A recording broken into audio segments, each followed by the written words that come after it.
A warm welcome and good morning to everyone. My name is Manoj Sharma. Welcome to EduTech Experts और EduTech Experts में आज आपके common inquiry का solution हम लेकर आए हैं। जो बहुत बार आप लोग जब हमें कॉल करते हैं इंटरैक्टिव पैनल की इंक्वायरी के लिए, तब आपके दिमाग में बहुत सारे क्वेश्चंस होते हैं जिनका आंसर मैं इस वीडियो में देने वाला हूँ। मैंने बहुत सारी ओपीएस की वीडियोस देखी हैं जहाँ पर ओपीएस के बेनिफिट और सारी चीजें बताई गई हैं। मैं ओपीएस के ज़्यादा बेनिफिट पर नहीं जाऊंगा। जो कॉमनली आज क्वेश्चन है वो यही है, should customer purchase interactive panel with OPS और विदाउट ओपीएस? क्या हमें पैनल विद ओपीएस लेना चाहिए, विदाउट ओपीएस लेना चाहिए? क्या कुछ ऐसी एप्लीकेशंस हैं जो विंडोज में काम करती हैं और एंड्रॉयड में काम नहीं करती हैं? क्या ओपीएस से हम लाइव कर सकते हैं, रिकॉर्डिंग कर सकते हैं, और कहाँ पर ओपीएस यूज कर सकते हैं? ये सभी बातों का आंसर मैं आपको दूंगा। और अगर ओपीएस नहीं तो क्या? अगर विंडोज एप्लीकेशन यूज करनी है तो फिर क्या आपके पास ऑप्शंस हैं? इन सभी क्वेश्चंस को इसी वीडियो में मैं एड्रेस करने वाला हूं, तो आप बने रहिए इस वीडियो पर। तो सबसे पहले तो ये देखते हैं, अगर हम ओपीएस नहीं लगाते हैं तो क्या क्या एप्लीकेशंस हैं जो वैसे हम नॉर्मल सर्कमस्टांसेस में यूज करते हैं। टीचर 3 या 4 चीज यूज करता है। To respect to all the panel industry, हर पैनल में अपने अपने बहुत सारे गैजेट्स हैं, बहुत सारे टूल्स अवेलेबल हैं, फैसिनेटिंग टूल्स अवेलेबल हैं, बट ग्राउंड रियलिटी यही है कि टीचर जो यूज करता है वो कॉमनली 3 से 4 चीजें ही यूज करता है जो रेगुलर डेज में यूज करता है। सबसे प्राइमरी चीज है व्हाइट बोर्ड, इस पे वो लिखता है। दूसरी चीज है पीडीएफ, तीसरी चीज है पीपीटी, और चौथी चीज है इंटरनेट। इसी का फ्रिक्वेंटली यूज होता है। बाकी जितने भी आप टूल्स टीचर्स को दे दीजिए, 99% ये 4 चीजें यूज होती हैं। तो हम देखते हैं कि क्या अगर हम ओपीएस नहीं लगाते हैं तो क्या ये चारों चीजें हम यूज कर पाते, नहीं कर पाते हैं? उसका आंसर मैं आपको देता हूँ। मैंने एक ग्राफ के जरिए आपको, एक टेबल के जरिए मैं आपको बता रहा हूँ। देखिए, ये इस तरह का ओपीएस होता है। ये आपको ऊपर हमने ऊपर दिखाया हुआ है। इसका मैं कलर चेंज कर लेता हूँ। तो ये इस तरह का ओपीएस होता है। इसके बारे में और मैं आगे ओपीएस के बारे में डेप्थ नॉलेज में अगली स्लाइड में दूंगा। अभी तो मैं सिर्फ आपको ये बताता हूँ कि विदाउट ओपीएस में अगर आप व्हाइट बोर्ड यूज करते हैं तो आप उसको कर पाते हैं। जैसे ये मैंने व्हाइट बोर्ड ही खोला हुआ है, बिल्कुल मैं कर पा रहा हूँ। और विद ओपीएस में भी आप करते हैं। क्या पीपीटी यूज कर पाते हैं हम? बिल्कुल जी। विदाउट जो पैनल भी मैं यूज कर रहा हूँ, विदाउट ओपीएस ही यूज कर रहा हूँ, तो इस पे मैं पीपीटीज भी यूज कर पाता हूँ और विद ओपीएस में भी पीपीटीज यूज कर पाता हूँ। तो क्या मैं पीडीएफ यूज कर सकता हूँ? पीडीएफ भी आप विदाउट ओपीएस यूज कर सकते हैं, और विद ओपीएस में तो कर ही रहे हैं, राइट? और फिर इंटरनेट की बात आती है। देखिए, आज की डेट में जितने भी यंग, फैसिनेट या मैं बोलूं इनोवेटिव टीचर्स हैं, वो इंटरनेट का बहुत ज्यादा यूज करते हैं। इंटरनेट का यूज कर किस लिए किया जाता है? और इनोवेटिव तरीके से पढ़ाने के लिए। नई नई वीडियोस दिखाते हैं, बच्चों को रिलेट कराते हैं अपने टॉपिक से, नए नए टॉपिक्स के बारे में उनको ग्राफ्स दिखाते हैं, डेटा दिखाते हैं। तो उसके लिए इंटरनेट का बहुत अच्छी तरह से यूज करते हैं। तो आई डोंट नो, मेरे पास ये क्वेश्चंस भी कई बार लोग कर पाते हैं कि सर क्या इंटरनेट चलेगा विदाउट ओपीएस में? बिल्कुल चलेगा जी। यानी ये चारों टिक दोनों ही कंडीशन में है। तो सबसे पहले क्वेश्चन का आंसर तो यही है कि आप इंटरैक्टिव पैनल विदाउट ओपीएस ले सकते हैं। कहीं से कहीं प्रॉब्लम नहीं है। सारी एप्लीकेशन जो आपकी विंडोज में चलती हैं वो सारी एप्लीकेशन आपकी एंड्रॉयड में भी चलेंगी। यानी commonly tools for teaching are working in Android. तो कहीं से कहीं प्रॉब्लम नहीं है। तो आप विदाउट ओपीएस अपने पैनल को ले सकते हैं, इसमें कहीं कोई प्रॉब्लम नहीं आती है। और अगर मान लीजिए आपके पास ओपीएस का बजट नहीं है और फिर भी अगर आप विंडोज यूज करना चाहते हैं, तो बड़ा ही आसान तरीका है। आप अपने लैपटॉप को वायरलेसली मिरर भी कर सकते हैं। उसकी एक वीडियो मैंने सैमसंग की एक वीडियो उसमें दिखाया कि कैसे वायरलेसली आप अपना जो लैपटॉप मिरर कर सकते हैं। लेकिन अगर आप अपने लैपटॉप से, ये आपको कोई नहीं बताएगा कि वैसे सारी एप्लीकेशन बहुत स्मूथली चलती है वायरलेसली, बट अगर आप नोट 3 या कोई बड़ी एप्लीकेशन अपने लैपटॉप के थ्रू यहाँ पर मिरर कर रहे हैं तो वहां पर थोड़ा सा ग्लिच आता है।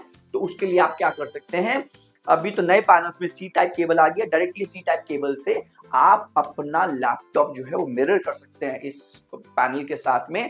और जिनका थोड़ा सा पुराना लैपटॉप है या पुराना पैनल है, तो वो क्या कर सकते हैं, दो केबल्स आपको अपने इंटरैक्टिव पैनल के साथ मिली होंगी। एक HDMI केबल और एक टच केबल होती है जो आपकी इन स्लॉट्स में लगती है। वो दोनों केबल जब आपकी लगा लेंगे तो टच केबल की जरूरत कहाँ पड़ती है, आपने मिरर तो कर लिया अपने लैपटॉप पर, यहाँ पर अगर आप अपना टच अनेबल करना चाहते हैं तो वायर की जरूरत पड़ती है।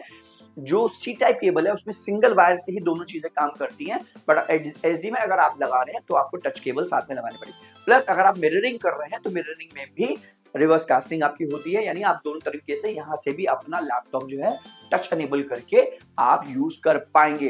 तो ये तो बात हुई कि OPS अगर फिर भी अगर आपको OPS चाहिए, विंडोज एप्लीकेशन थोड़ी बहुत यूज करनी है, तो आप अपने लैपटॉप को यूज कर सकते हैं।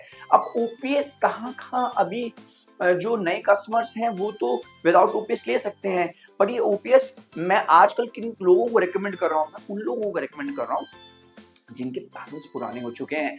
यानी पुराने का मतलब है कि बहुत पुराना मॉडल उनके पास में है।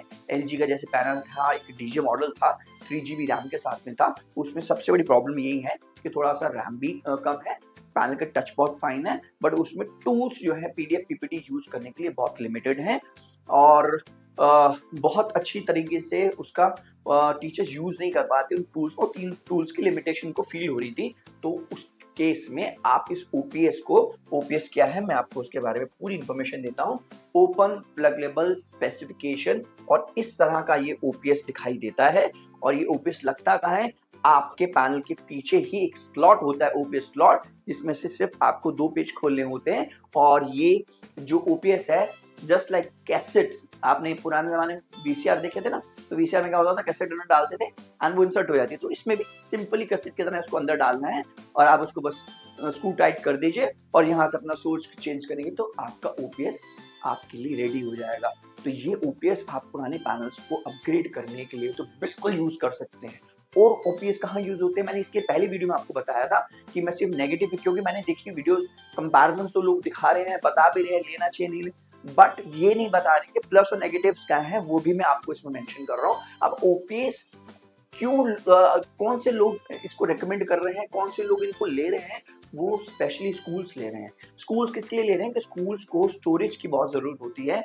तो आपके एंड्रॉइड में अभी तो स्टोरेज बढ़ गए, 128 भी आ गया और एक्सपेंडेबल भी आ गया, पर इससे पहले OPS में ही एक ऑप्शन होता था जिसके अंदर स्टोरेज होती थी, तो 32 GB 64 GB में काम नहीं चलता था। तो स्कूल क्या करते थे, OPS लेते थे, वहां अपना डेटा स्टोर करते थे। डेटा आप अपना फैच आउट कर सकते हैं गूगल ड्राइव, वन ड्राइव से भी, बट स्कूल के टीचर्स को थोड़ा सा कन्वीनियंट लगता था कि OPS में अपना डेटा लगाए। प्लस OPS एप्लीकेशन स्कूल में इसलिए भी ज्यादा, OPS इसलिए भी ज्यादा यूज हो रहा है क्योंकि जो उनके पास LMS सिस्टम है वो एंड्रॉइड बेस्ड नहीं है, वो विंडोज बेस्ड है। तो इसकी वजह से स्कूल वाले ऑप्ट करते हैं OPS just to run their own application on Windows. So आप उसको भी देख सकते हैं। अब तीसरा जो क्वेश्चन है, जो आप हमारे से जब हमारे को फोन करते हैं, हम आपसे पूछते हैं कि आप OPS क्यों लेना चाहते हैं, तो उसमें एक तो आंसर हमारे पास स्पीकर की आता है कि लोग फेमिलियर हैं, कहीं पर पढ़ा रहे थे नोट 3 नोट 5 पर, तो उसके लिए OPS उनको लगता है, मतलब बिना OPS के वो नोट 3 नोट 5 यूज नहीं कर सकते, इसलिए भी OPS लोग लेना चाहते हैं, जो परफेक्टली फाइन है। बट ऐसा कुछ नहीं है कि नोट 3 में कुछ एक एप्लीकेशन, कुछ एक चीजें, टूल्स ऐसे हैं जो आपको इस एंड्रॉइड में नहीं मिलते हैं, बट बाकी सारी चीजें आपको उसमें मिल लेते हैं। तो वो आपको डिसाइड करना है क्या आपको, क्योंकि OPS स्टार्ट हो जाता है 20,000 पे स्टार्टिंग है एक अच्छी OPS की, and that goes up to 28,000 depending on the configuration, वो भी आप कवर करने वाला हूं। OPS कितने टाइप के होते हैं, देखिए 2 टाइप के OPS, एशियन OPS होता है, यूरोपियन OPS होता है। तो इनके साइज में ही फर्क होता है, जो एशियन OPS है वो थोड़ा सा लंबा होता है और जो यूरोपियन OPS होता है वो साइज में छोटा होता है। तो पीछे जो स्लॉट होता है, जो ये आपका एशियन OPS होता है वो थोड़ा सा बाहर उसकी बॉडी निकलती है, और जो यूरोपियन OPS होता है वो स्लॉट के अंदर बिल्कुल फिट हो जाता है, और उसके सिर्फ ये एंटीना जी बाहर दिखाई देते हैं, बाकी कोई चीज बाहर नहीं दिखाई देती है। अब इसमें अगर हम बात करें कि क्या क्या स्पेसिफिकेशंस आपको मिल जाती है OPS के अंदर, तो OPS के अंदर आपको मिलता है i3, i5, i7 प्रोसेसर, जिसका अभी जनरेशन, जो लेटेस्ट जनरेशन जो अभी मार्केट में अवेलेबल है 10, 11th and 12th available, 13 generation अभी तक नहीं आया, हमारी नॉलेज में नहीं है। और रैम जो है आपको 4GB मिल जाती है, 8GB मिल जाती है, 16GB और 32GB तक आप उसको एक्सपैंड कर सकते हैं। उसके बाद SSD में ऑप्शन आता है 128 का, 256 का, 512 का, 1TB तक आप इसमें SSD ले सकते हैं depending on your requirement. Windows आपकी 10, 11 दोनों यूज हो सकती है। पिन 80 पिन होता है। अब मैंने 80 पिन यहाँ पर लिखा हुआ है, इससे पहले क्या 120 पिन भी आता था जी। दो ही ब्रांड थे जो 120 पिन के ओपीएस देते थे जिनकी परफॉर्मेंस अच्छी थी, जो कि है मैक्सअप एंड व्यूसोनिक। बट इन दोनों ब्रांड ने भी 80 पिन ही देना शुरू कर दिया बिकॉज 120 पिन की अवेलेबिलिटी में थोड़ा इशू आ रहा था। तो ये सारा स्पेसिफिकेशंस हैं जो आपको ओपीएस में मिलते हैं। स्लॉट्स आपको मिल जाते हैं इसमें, HDMI के स्लॉट्स मिल जाता है आपको, और USB स्लॉट्स मिल जाते हैं। HDMI स्लॉट्स ही है, USB के 4 स्लॉट्स मिल जाते हैं, LAN का स्लॉट मिलता है, साउंड का स्लॉट अगर आप डालना चाहें और केबल इसमें डालना चाहें वो सारा एज इट इज। तो इन शॉर्ट अगर मैं आपको बताऊं, ओपन प्लगेबल डिवाइस इसकी फुल फॉर्म है, बट मैं अगर आपको सिंपल भाषा में समझाऊं तो मिनी कंप्यूटर है जो आपके स्पेशली इंटरैक्टिव पैनल के लिए डिजाइन किया गया है, राइट। अब लास्ट जो इस वीडियो में मैं आपका क्वेश्चन लेने वाला हूं, क्या हम इस ओपीएस से रिकॉर्डिंग सेटअप और लाइव सेटअप बना सकते हैं? देखिए, बना तो सकते हैं, कोई प्रॉब्लम नहीं है, बट क्या मैं उसको रिकमेंड करूंगा? बिल्कुल रिकमेंड नहीं करूंगा। बिकॉज देखिए, टेक्निकली अगर आपको इसमें समझाऊं तो जब हम रिकॉर्डिंग करते हैं, पहले जब हम रिकॉर्डिंग करते थे आज से 5-7 साल पहले, तो हम क्या करते थे, हम अपने कैमरे में रिकॉर्ड करते थे। कैमरे में रिकॉर्ड करने के बाद में उसकी एक फाइल हमारे हाथ में आती थी। उस फाइल को हम अपने किसी भी एडिटिंग सॉफ्टवेयर में, प्रीमियम सॉफ्टवेयर में उतारते थे, उसकी एडिटिंग करते थे, उसके बाद रेंडर होता था। तो जो ये एडिटिंग वाले लोग हैं, रेंडरिंग समझते होंगे, रेंडरिंग क्या होती है। तो जब आप ऑफलाइन रेंडरिंग कर रहे हैं तो एक आधे पौने घंटे की फाइल को रेंडर होने में 1 से 1.5 घंटे का टाइम लगता था, depending on your capability of your computer. बहुत हाई एंड कंप्यूटर भी है, तब भी 1 घंटे की वीडियो को रेंडर होने में आधे घंटे से 45 मिनट का टाइम लगता था। तो रेंडरिंग आपकी यहाँ पर क्योंकि ऑनलाइन चलती है, जब हम ओपीएस में रिकॉर्ड करते हैं तो ऑनलाइन रेंडरिंग चलती है, तो आपके प्रोसेसर पे और आपकी रैम और आपकी ग्राफिक पे बहुत लोड पड़ता है। तो ये ओपीएस की जो गैजेट्स होते हैं, इसके अंदर जो कंपोनेंट्स होते हैं वो उतने हैवी नहीं होते हैं। आप इससे सेटअप बना तो लेंगे, इसकी वायरिंग भी बड़ा अजीब तरीके से यहाँ पर आएगी, बट आपको 2 से 3 महीने में तंग करना शुरू कर देगा। तो इतने हैवी कंपोनेंट्स इसमें ना होने की वजह से ये आपको ग्लिच देगा थोड़े टाइम के बाद। शायद 1 महीना ठीक चल जाएगा अगर आपने हाई एंड ओपीएस लिया है, बट तो फिर क्या रिकमेंडेड है आपको, क्या रिकॉर्डिंग सेटअप किसके? क्यों पहले मैं इस क्वेश्चन को इस वीडियो में नहीं ले रहा था, बट मुझे लगता है इससे रिलेटेड है, तो मैं आपको ये तो बता रहा हूँ कि ये आपका रिकॉर्डिंग सेटअप इससे नहीं बन सकता है, तो किस तरह से आपको बनाना चाहिए। देखिए, रिकॉर्डिंग सेटअप के लिए हम जो रिकमेंड करते हैं, हम लैपटॉप भी ना रिकमेंड करके हम ये डेस्कटॉप, अभी मैंने सिर्फ सीपीयू दिखाया है, हम डेस्कटॉप रिकमेंड करते हैं। इसके पीछे भी मैं रीजनिंग आपको देता हूँ। इस वीडियो को मैं बहुत डेप्थ में इसलिए समझा रहा हूँ कि मैं अपनी तरफ से सारी इन्फॉर्मेशन देना चाहता हूँ, और जो मैं वीडियोस बनाता हूँ उसमें मेरा सिर्फ मकसद ये रहता है कि आप लोगों को हेल्प करूँ, राइट। तो बहुत सारे ऐसे लोग हैं जो हमें कॉल करके बताते हैं कि सर हमने पैनल तो कहीं और से ले लिया, बट हमने आपकी वीडियो देख कर ही पैनल लिया था। तो हम इस बात पे खुश भी होते हैं और हमें लगता है कि चलिए कहीं हम अपनी इन्फॉर्मेशन दे रहे हैं। और बहुत सारे ऐसे लोग हैं जो हमारे कस्टमर्स नहीं हैं, फिर हमें कॉल करते हैं, तो हम आपको इन्फॉर्मेशन वही देंगे, एग्जैक्ट सही इन्फॉर्मेशन होगी। मैं अपना प्रोडक्ट सेल करने के लिए वो इन्फॉर्मेशन आपको नहीं दूंगा जिसमें आगे जाके इन फ्यूचर आपको प्रॉब्लम आए। चलिए, तो आपके पास क्या है, डेस्कटॉप, लैपटॉप। अब लैपटॉप से भी हम क्यों मना करते हैं? लैपटॉप तो इतने हाई एंड आ गए हैं, गेमिंगफिकेशन वाले लैपटॉप आ गए हैं, सारी चीजें, बट उसमें भी सेम प्रॉब्लम है कि लैपटॉप में सबसे कॉमनली प्रॉब्लम मैंने जो फेस करी वो क्या है कि आप जितने भी हमारे दोस्त हैं एजुकेशन इंडस्ट्री में, टीचर्स हैं, नो ऑफेंस, बट 100 में से 80% ऐसे लोग हैं जो बहुत ज्यादा टेक सेवी नहीं होते।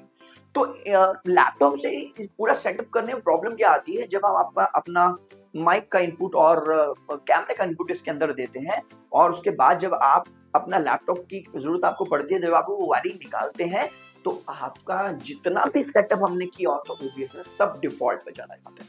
यानी जब जितनी बार आप अपनी वायरिंग दोबारा लगाएंगे उतनी बार आपको सेटअप दोबारा करना पड़ेगा। तो इसलिए लैपटॉप में थोड़ा सा हम डिस्करेज करते हैं, क्योंकि वो पर्सनल यूज के लिए लैपटॉप बने हैं तो इतने हैवी नहीं होते। अगर आप हैवी लैपटॉप लेंगे तो उसमें खर्चा बहुत है।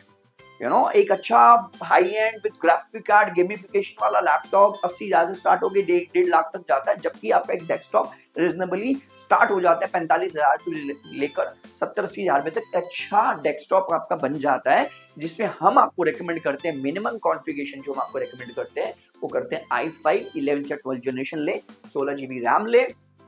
ये मिनिमम स्पेसिफिकेशन मैं आपको बता रहा हूँ, और उसके अंदर अच्छा ग्राफिक कार्ड होना चाहिए 4 GB 2 GB जैसी आपकी 4 GB हो तो बहुत अच्छा है, 2 GB हो तब भी प्रॉब्लम नहीं है।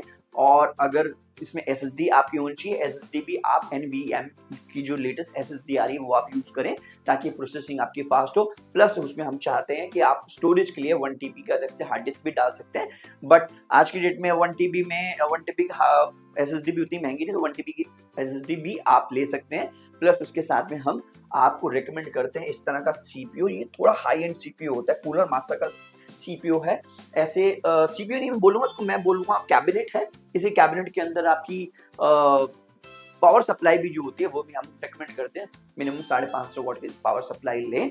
ये स्टैंडर्ड हम इसलिए देते हैं क्योंकि आज आपकी यूजेबिलिटी मान लीजिए कम है, कल आपकी यूजेबिलिटी अगर बढ़ती है तो ये जो डेस्कटॉप वो क्रैश नहीं करेगी। तो डेस्कटॉप का फायदा क्या है, आपका एक ही जगह पर इंटैक्ट रहता है, जहां पर आपने इसकी इंस्टॉलेशन कर दी वही इंटैक्ट रहता है, और प्लस जितनी भी वायरिंग इसमें जाती है वो वायरिंग इंटैक्ट रहती है, वो बार बार उसकी छेड़ाखानी नहीं होती। तो इसलिए आपके लिए बेनिफिट टीचर के लिए क्या होता है कि आप आए और जस्ट अपना ओबी स्टार्ट करें, रिकॉर्डिंग बटन ऑन करें और अपना रिकॉर्डिंग करना स्टार्ट कर दे, तो आपको और कुछ पेन लेने की जरूरत नहीं होती है, राइट। सो ये चीज अचीव करने के लिए हम हमेशा अपने कस्टमर को, तो मैं हमेशा बोलता हूँ कि गो फॉर डेस्कटॉप। अगर आपके पास बजट की प्रॉब्लम है, आपके पास आपने अभी नया नया लैपटॉप लिया है तो फॉर अ टाइमिंग आप यूज कर सकते हैं। बट मेरा अपना एक्सपीरियंस ऐसा है कि अच्छे लैपटॉप्स भी जो नए लैपटॉप भी लोगों ने लिए होते हैं 4-5-6 महीने के बाद में, अगर रेगुलरली आप इसको रिकॉर्डिंग के लिए और इन सब चीजों के लिए यूज करते हो तो वो थोड़े टाइम के बाद में आपको प्रॉब्लम देना स्टार्ट कर देता है। तो मेरा हाईली रिकमेंडेशन ये है कि आप डेस्कटॉप पे ही जाए। तो थोड़ा सा इस जितनी भी हमारी बातें हुई हैं उसको थोड़ा सा रिकैप देते हैं। तो हमारा मेन क्वेश्चन ये था कि ओपीएस या विदाउट ओपीएस क्या लेना चाहिए इंटरैक्टिव पैनल। मैं आपको बोलूंगा अगर सिंपल एप्लीकेशंस आपकी हैं जहां पर आपको सिर्फ व्हाइट बोर्ड और पीडीएफ पीपीटी और सारी चीजें यूज करनी है, डोंट गो फॉर ओपीएस। आप विदाउट ओपीएस ही पैनल लें, उसमें आपको ओपीएस की जरूरत नहीं है अनलेस एंड अनटिल आपको कोई विंडो एप्लीकेशन यूज करनी है। और अगर आप सेटअप बनाना चाहते हैं तो आप सेटअप के अलग से डेस्कटॉप लें। ओपीएस से कभी भी आपका लाइव और रिकॉर्डिंग सेटअप नहीं बनता है, जो भी आपको इन्फॉर्मेशन दे रहा है वो गलत है। तो आप हमेशा आप देखें कि जो आप रिकॉर्डिंग सेटअप बना रहे हैं उसमें कैमरा, माइक और साथ में डेस्कटॉप आप अलग से लें, ठीक है। तो मैंने आज जो भी आपको इन्फॉर्मेशन दी उसमें मैंने कोशिश की है कि ओपीएस के बारे में आपको सारी इन्फॉर्मेशन दे दें। तो मैंने अपनी तरफ से पूरी कोशिश की है, लेकिन उसके बावजूद अगर आपका कोई क्वेश्चन, आपका कोई ऐसा आपके दिमाग में कोई डाउट है जो अभी भी रह गया है, तो आप नीचे दिए हुए नंबर्स पे मुझे कॉल कर सकते हैं। मैं आपके डाउट को क्लियर करने की कोशिश करूंगा। कहीं भी अगर आप सेटअप कराना चाहते हैं ऑल ओवर इंडिया में, आप हमें कॉल कर सकते हैं नीचे दिए हुए नंबर्स पे, और इंटरैक्टिव पैनल और 360 डिग्री सारी चीज़ों का सोल्यूशन हम आपको देंगे। नेक्स्ट वीडियो में मैं आपको बताऊंगा कि कंप्लीट स्टूडियो सेटअप करने के लिए आपको किन किन कंपोनेंट्स की जरूरत होती है, जिसमें से एक कंपोनेंट मैंने आपको यहाँ पर कवर कर दिया, क्यों लेना चाहिए वो भी कवर कर दिया, और भी बहुत सारी इंफॉर्मेशन उसके रिगार्डिंग मैं आपको दूंगा नेक्स्ट वीडियो में। So thank you very much.